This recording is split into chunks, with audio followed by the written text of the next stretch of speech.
Howdy, you beautiful, wonderful people. It's me, Brendan. This video is brought to you by the letter C. Two of them, actually. Today they stand for Character Creator. Because that's me, baby! Last night, I went into my secret underground art laboratory and carefully crafted a character just for you. Because I wanted to. There were three principal inspirations for this week's character. Drawfee is an art and comedy YouTube channel where the hosts draw pictures that correspond to each episode's silly prompt, while providing commentary that is both funny and... funny. Yo, Weebity Sam's big fedora. How do I draw a big fedora? This year, they celebrated their 1-year anniversary as an independent company. Congrats, by the way.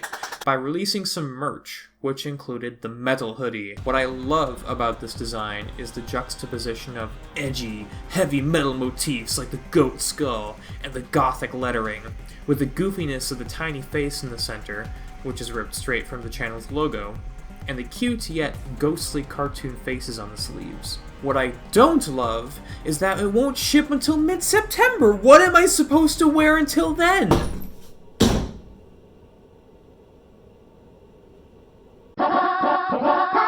According to my personal, all-time favorite website, poultrydvm.com, not to be confused with poultrydmv.com.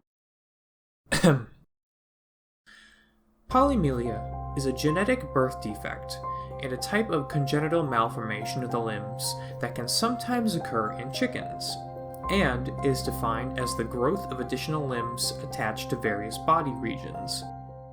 Long story short, I like the Yucky Griffins. Lately, I've been getting into Minecraft.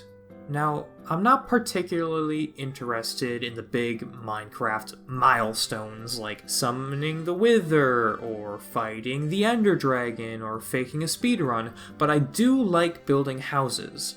So, I created a survival world, mined for materials, and proceeded to construct 2 coastal settlements on opposite ends of a sizable body of water. In survival mode, I don't have unlimited access to every material in the game like you can in creative mode, so building the larger structures like the lighthouse, or the staircase to nowhere, or this vaguely religious-looking establishment can be very time-consuming. That said, there is a certain satisfaction that comes with making the best buildings that you can with the limited resources available to you. Constraints can breed creativity, and I do like the environmental storytelling the limited materials provide. It's as if the hypothetical inhabitants landed here after a long and arduous voyage and built the best settlements that they could with what they were given. But the inhabitants are indeed hypothetical, and the buildings are empty. Aside from the zombies, skeletons, and the occasional party of pillagers, it's a lonely place.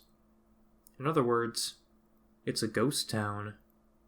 I used select elements from these 3 influences as the basis for this character design. From the hoodie, the juxtaposed edginess and goofiness. From the polymorphia, an unnatural number of legs. And from the Minecraft project, loneliness, and the satisfaction of building something you're proud of with what you have. I decided that I wanted this character to lean into a realm of supernatural fantasy. So I began sketching a headless horseman-like figure with big, bulky armor, and all of the edgy fantasy accessories you'd expect, like the big, black Sephiroth wings, giant death scythe, skulls, spikes, dark magic, etc.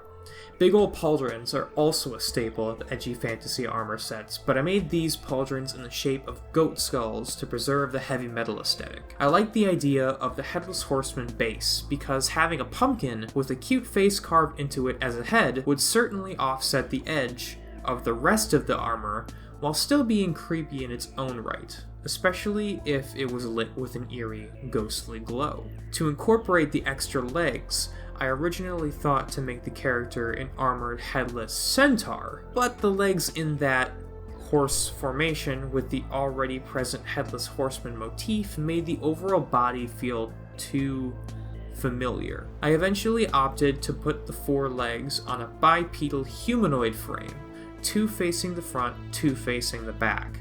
This helped to preserve the uncanniness of polymorphia in a more purposeful form. Finally, This character is a ghost, a spirit, driven by the allure of power and significance, tired of haunting a lowly pumpkin patch, used its magic to possess, distort, and manipulate an impressive suit of armor, and set out to conquer a nearby town and become its new Dark Overlord. This objective was much easier than the spirit had anticipated, as the town's inhabitants had long since departed and left it in disrepair. Although delighted by its expeditiously earned status of Dark Overlord, the spirit suddenly felt responsible for the town's dilapidated architecture. Therefore, the spirit's first act as a Dark Overlord was to personally repair and clean the town's houses and shops, hoping that the restored buildings would entice potential visitors to move in so that it might rule them with a literal iron fist. If there's one thing I want to convey with this video and its eventual successors, it's that creativity is just identifying interesting elements from your experiences, influences, and mashing them together in a way that's unique to you. Anybody else in the world would have seen the items on this list and said, "Brendan, what does this mean? Are you okay? Please get help."